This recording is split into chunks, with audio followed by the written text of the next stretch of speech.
안녕하십니까.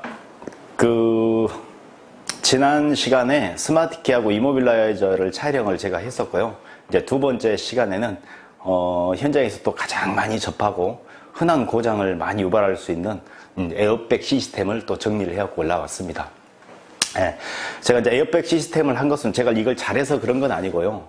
현장에 이제 늘 똑같은 고장, 늘 잦은 고장이 발생하는데 그 진단을 조금 더 명확하게 하고 이 정비사 입장에서 어떤 진단 틀을, 포커스를 맞춰서 정비를 하게 되면 아무래도 오진율이 좀 적어지지 않을까. 그래서 이제 제가 갖고 왔고요. 또 하나는 앞으로 이제 사고 수리가 많아지다 보니까 정비 공장에서 할 수 있는 범위들이 있고 또 할 수 없는 범위들이 있거든요. 이제 그런 것들 우리가 통합적으로 겪다 보니 애로사항들이 좀 많습니다. 예, 그래서 제가 이번 시간에 에어백을 좀 준비했습니다. 그래서 그렇게 길지 않은 시간이니까요. 한 번씩만 훑어봐서 봐주시게 되면 정비하시는데 에어백 시스템이 좀 도움이 되지 않을까 이렇게 생각 한번 해보고 시작하도록 하겠습니다. 자, 에어백은 아마 많이 들어보셨을 거예요. 에어백. 내 차 물론 타고 계시는 차에도 에어백이 다 들어있고 모든 시스템 에어백이 현재 많이 장착되어 가고 있죠. 근데 이제 그 에어백은 이제 다들 아시다시피 안전장치죠. 사실은 안전장치. 그러나 이 안전장치가 현재는 한 7개까지가 현재 장착이 되는 추세로 현재 되어 있죠. 천장 루프도 있고 무릎 보호도 있고 사이드 커튼, 그 다음에 의자, 그 다음에 조석과 운전석의 측면, 그 다음에 이제 액티브 후드, 본네트 후드 시스템, 그 다음에 충돌 범퍼 해서 이제 대략 9가지 이상 장착되는데 평균적으로 한 7개 정도까지가 현재 그 개발돼서 장착이 되어가는 추세입니다. 이제 범퍼하고 범퍼 사이에 충돌을 났을 때 충돌의 효과를 최대한 줄이기 위해서 거기도 이제 장착하는 추세로 이제 돼 있지만 아직은 상용화가 그렇게 다 안 돼서 거기까지 장착은 되지 않습니다만 우리 현장에 가장 많은 에어백 시스템, 에어백에 관련된 고장으로 가지고 올라왔으니까 한번 심도 있게 봐주시면 좋을 것 같습니다. 자, 본격적으로 에어백에 관련된 것을 교육을 한번 하도록 하겠습니다. 자, 여기 학습 목표를 제가 이렇게 한번 잡아봤습니다. 학습 목표. 자, 에어백 시스템의 구성 요소, 그 다음에 에어백의 시스템을 이해를 하고 에어백 시스템의 단품을 진단할 겁니다. 그 다음에 에어백 시스템에 있어서 실차 진단입니다. 이제 제가 여기서 가장 강조하고 싶은 부분은요, 이게 단품 진단하고 실차 진단입니다. 이제 시스템하고 구성 요소에는 우리 DTC 고장 코드라든가 지침서에 나와 있는 내용을 많이 참고해 보시면 대략적으로 알 수 있으실 텐데요. 여기 이제 단품 진단하고 실차 진단은 제가 현장에서 늘 하던 방식입니다. 왜냐면 저도 오늘 여기 촬영이 끝나고 내려가면 내일 또 현장에 뛰는 정비사니까 저는 그래서 이제 이쪽에 이 두 개를 단품하고 실차 진단 포커스를 맞춰서 오늘 교환을 준비를 했으니까 한번 봐주시길 바라겠습니다. 자, 에어백이 우리가 이제 세대를 한번 나눠보겠습니다. 세대별로 이제 진단 발전된 과정인 거죠. 쉽게 말하면요. 그러면 우리가 1세대, 2세대, 3세대, 4세대 이렇게 나눠집니다. 그러나 현재 우리 보면 약 2세대인 딥파워드 에어백이 아니면 가장 많이 장착되어 있을 거예요. 현재 우리 집에 들어온 차들도 마찬가지고요. 자, 언제부터가 스마트냐 어드밴스 나눠지자면 현대차로 보면 LF 소나타 있죠. 기아로 치면 56 K5 여기서부터 스마트 에어백 시스템하고 어드밴스드 에어백 시스템이 나눠집니다. 이제 우리 현장에는 아마 1세대 것은 현재 거의 다 없어졌을 거예요. 현재 초창기에 나왔던 거라 1996년도까지 생산이 되고 장착됐던 차량이거든요. 그 이후부터는 다 딥파워드 에어백입니다. 근데 이제 왜 딥파워드 에어백이 현재까지도 많냐면요, 그럴 수밖에 없습니다. 이 딥파워드 에어백은 안전벨트가 의무화되어 있는 나라, 특히 우리나라 같은 경우 안전벨트 의무화잖아, 자동차에서. 안전벨트가 의무화가 되어 있는 나라에서는 사실은 이 스마트 에어백이나 어드밴스드 에어백이 크게 의미가 없습니다.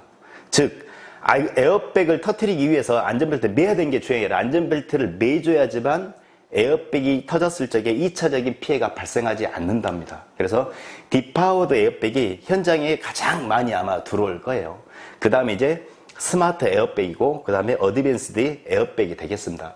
그래서 이제 스마트 에어백하고 어드밴스드 에어백 보면 이제 우리 분해로 혹시 해보신 분 아시겠지만 뒤에가 우리 화약 심지가 1차, 2차 이렇게 나눠져 있을 거예요. 그것이 다 스마트 에어백하고 어드밴스드 에어백입니다. 이거의 특징은 이겁니다. 처음에 1세대 때 에어백에서는 100%를 풍선을 뻥 하고 터뜨렸다 치면요, 이때는 뻥 하고 순간적으로 이렇게 100%를 터뜨렸더니 팽창률이 굉장히 크죠. 팽창률이 굉장히 크다 보니까 2차적인 피해, 사고로 인한 충돌로 인해서 2차적인 피해가 많이 발생합니다.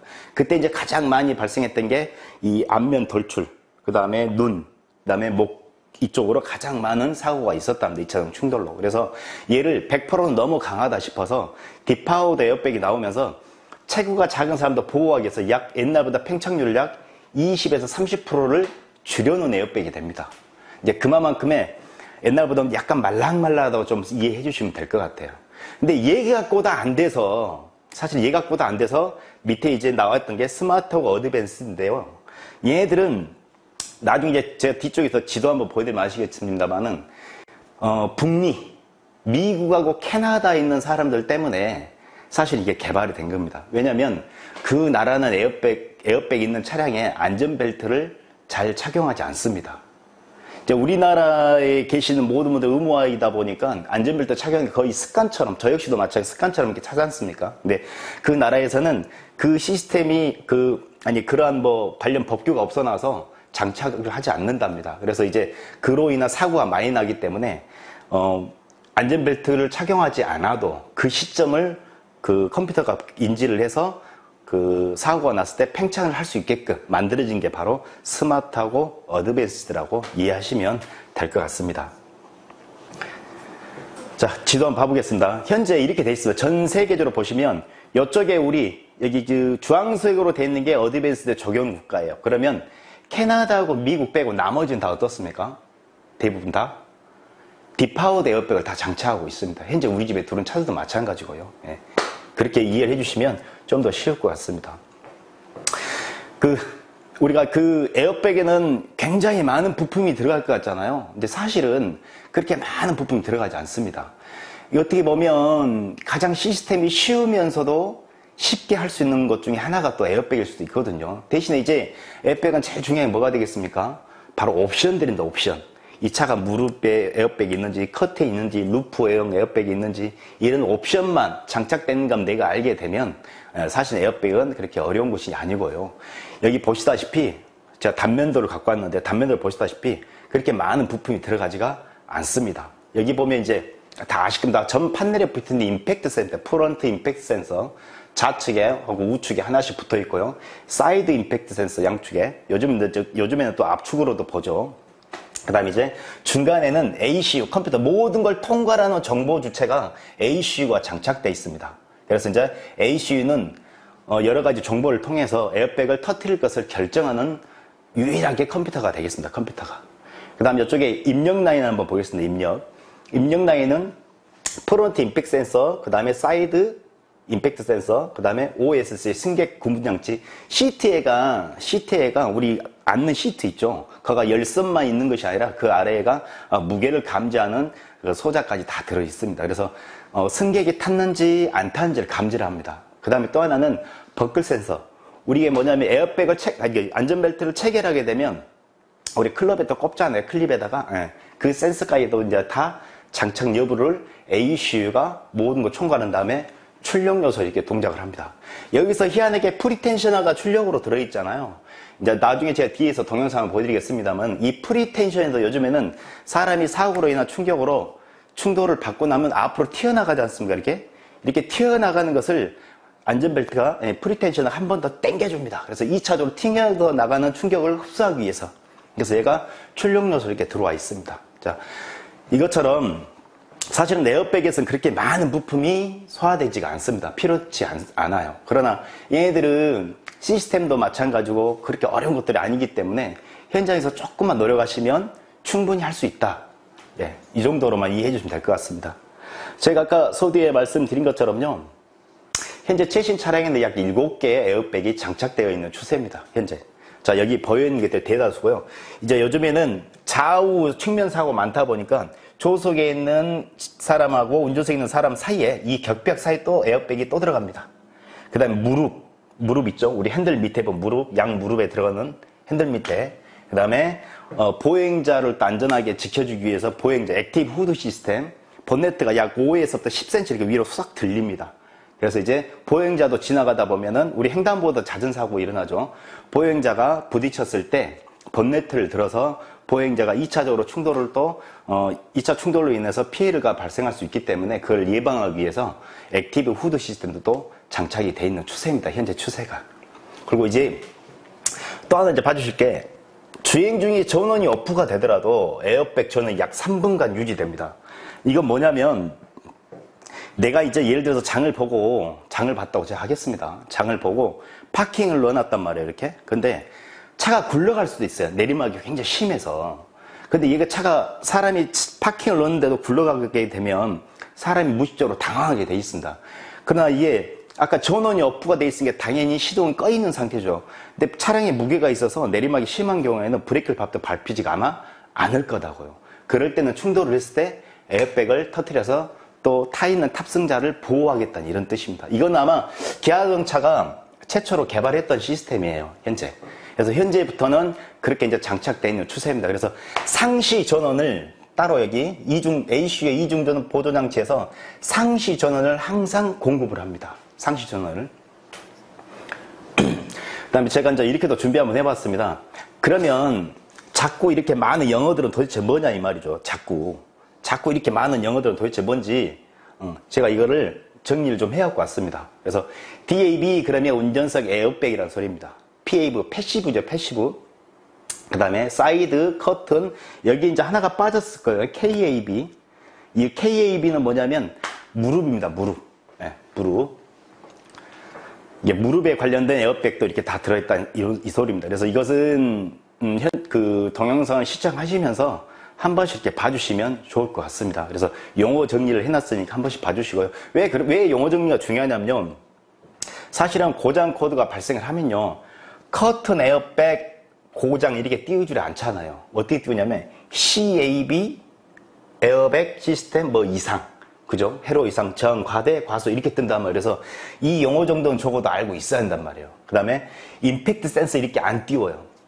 FIS 그 뭐 센서 뭐 이상 이런 식으로 띄울 거다고요. 통신 이상, 통신 에러. 그죠? 그래서 이런 용어 정도는 적어도 알고 계셔야 되기 때문에 교환에 제가 집어넣었으니까 한 번씩 확인 한번 해주시면 좋을 것 같습니다. 자, 요것도 한번 보겠습니다. 자, 운전석 에어백, 조석 에어백, 그 다음에 승객 감지 센서, 테일 램프. 자, 여러 가지의 이제 시스템이 적용이 돼 있는데요. 그 내수이냐 아니면 북미 사양에 따라 달라집니다. 에어백이 변천이 가장 많이 된 게요. 사실은 이 북미 시스템 때문에 가장 많이 변천이 됐다고 이해하시면 될 것 같습니다. 아까 제가 서두에 설명드린 것처럼 이렇게 두 개가 있다 했잖아요. 그럼 얘네들은 스마트 에어백이나 어드밴스드 에어백이 된다 이 소리입니다. 즉 여기서 말한 고장 코드 혹시 보시면 1단계 회로 있어 1단계 점화 이렇게 돼 있잖아요. 그게 바로 여기 있는 거 요거 하나짜리입니다. 즉 이것은 무슨 뜻이냐면 회로의 구성을 두 개로 해놓는데 회로 구성을 두 개 놓고 무게가 작은 사람, 무게가 큰 사람 이렇게 나눠서 두 번 터뜨립니다. 이렇게 크게 터뜨릴 것이냐 작게 터뜨릴 것이냐 결정하는 겁니다. 그래서 1차 회로, 2차 회로 이렇게 나눠져 있습니다. 그 다음에 여기 테일 램프라 보이셨죠? 이렇게 여기 보면 이렇게 패신저 에어백으로 되어 있죠. 표시등입니다. 사실은 말 그대로 표시등. 네. 그래서 여기서 뭐 그렇게 중요한 건 아니고요. 표에 대한 차트로만 분류해놔서 한번 확인 한번 해주시고 자꾸 오늘 거꾸로 넘깁니다. 자, 이런 것도 많이 보셨죠? 패신저 에어백 오프.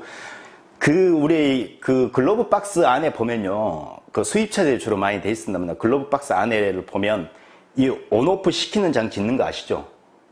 혹시 모르시면 왜냐면 불필요하게 사고가 났을 때 터뜨릴 수가 있거든요. 그래서 여기 온오프 스위치가 있습니다. 나중에 혹시 안 보셔서 확인 한번 해보세요. 글로브 박스 안에 열게 되면 그 안에 온오프 에어백 온오프 스위치 있습니다. 그 확인 한번 해보시고 자, 이 패스너 스위치는 사람이 타지 않았을 때 이렇게 오프로 연결되고 사람이 탔을 때는 아무 불도 들어오지 않죠. 그죠? 즉 안전벨트를 체결해야지만 되는 거죠. 얘들은 이제 그런 기능이 이제 돼 있다 이렇게 좀 이해해 주시면 될 것 같습니다. 다음 얘 한번 보겠습니다. 얘 여기서 이게 이제 지침서나 이런 데 많이 들어 있습니다. 사실은 자료들이요. 그러나 이렇게 정확하게 들어있는 건 아니고요. 한번 보시게 되면 ACU를 기준으로 보겠습니다. ACU 기준. ACU를 기준으로 봤을 때 프론트 임팩트 센서, 즉 여기 있는 이 프론트 임팩트 센서죠. 이 프론트 임팩트 센서에 어떠한 충격이 받게 되면 이 프론트 임팩트 센서는 마이크로 컴퓨터한테 어떤 신호를 보내게 됩니다. 어떤 신호를 보게 되면 차량의 흔들림, 충돌 감지, 여기 있는 가속도 센서는 차량의 속도, 그 다음에 흔들림, 충격 이런 걸 감지하는 센서거든요. 우리 핸드폰에도 들어있잖아요. 그죠? 핸드폰에도. 이 가속 센서가 이걸 판단하는데 마이크로 신호를 보내게 되면 어떠한 일을 행하라고 합니다. 여기서 말하는 어떠한 일이라는 것은 에어백을 어떤 걸 터뜨릴 건지 결정을 해야 된다는 소리죠. 예. 만약에 임팩트 센서, 프론트에 있는 임팩트 센서가 신호를 받아서 컴퓨터에다 보내게 되면 얘네들은 프론트니까 앞쪽에 있는 에어백을 앞이냐 아니면 조석이냐 거기에 있는 것을 에어백을 터뜨리게 돼 있고요. 만약에 여기 있는 사이드 쪽을 부딪혔다고 하면 불필요하게 앞에 거를 다 터뜨려면 안 될 거 아닙니까? 그죠? 그러면 고객의 지출만 많아지다 보니까 그래서 나가는 거죠. 이렇게 컴퓨터가 그거 있는 상황을 보고 판단을 해서 어디 걸 터뜨릴 건지 결정을 하게끔 만들어져 있습니다. 그죠? 그 다음에 예전에는 없었던 시스템 하나가 들어가 있습니다. 한번 자세히 한번 봐보시게 되면 도어 언록이 들어가 있죠. 도어 언록이. 즉 이건 뭐냐면 사고가 났을 때 운전자나 아니 탑승자들은 경황이 사실 없을 거예요. 사고로 인한 충격 때문에. 그러면 누군가가 헬프를 해줘야 된단 말입니다. 근데 그 헬프를 해줄 수 있는 시간도 없고 헬프를 할 수가 없기 때문에 그럼 내가 안에서 닫혀있는 상태에서 문을 열 수가 없단 말이에요. 강제로 따지 않는 이상. 맞죠? 그래서 요즘에는 도어를 사고가 나서 에어백이 터뜨리는 순간 도어도 열어버립니다. 네, 도어도. 왜? 빨리 구조를 해야 되니까. 그래서 여기서 중요한 도어 언록 신호가 들어가 있다. 이렇게 알아주면 될 것 같습니다. 사실은 얘는 정비성은 아닙니다. 사실은 정비성은 아니고요. 우리 어떻게 보면 정보. 그 다음에 이제 고객님들이 여쭤봤을 때 우리가 그런 안전적인 설명도 좀 해드릴 수 있고, 또 하나는 불필요하게 이제 유튜브에서 좋지 않는 이야기도 막 다른 것도 많이 이야기를 하시잖아요. 예, 그런 것들을 우리가 대처하기 위해서는 올바른 정보 정도는 우리가 전달을 해줘야 되기 때문에 고객한테. 그래서 그런 것도 사전적 지식으로 하나씩 알아주셔도 좋을 것 같습니다. 그렇게 어려운 건 없을 것 같죠, 그죠? 여기서 이제 중요한 것은 프론트 임팩트에 충격이 받았을 때 마이크로 컴퓨터는 전면 쪽에 관련된 거 터뜨리게 돼 있고, 만약에 사이드 쪽에 어떤 충격이 가해졌다, 임팩이 가해졌다, 그렇게 되면 이렇게 측면 에어백이나 커튼 에어백을 튼다. 단 얘네들이 다 터뜨리더라도 도어로가 무조건 열리는 시스템이 되어 있다. 얘가 여기서 가장 중요한 팩트란 것만 알고 계시면 될 것 같습니다.